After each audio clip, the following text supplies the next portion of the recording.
everyone, welcome back to Login Helps. In today's video, I'm going to guide you through how to block someone on Bumble. Keep watching the video till the end and don't forget to subscribe to our channel by hitting the subscribe button. Press the notification bell icon so that you'll never miss another update from us. Now let's get started. Tap open a Bumble application and log into your account if necessary. If someone has been offensive to you and has been bothering you on Bumble, and if you want to block that contact or report him, you can easily do that within the application.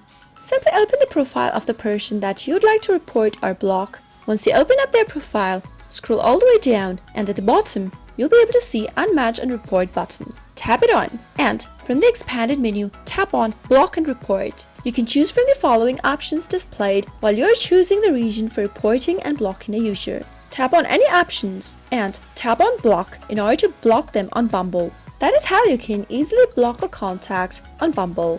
I hope you found the video to be helpful. If you did, go ahead and give us a thumbs up. Comment down below in the comment box if you have a question or a feedback for us. I'll soon be back with more tutorial episodes. Goodbye till then.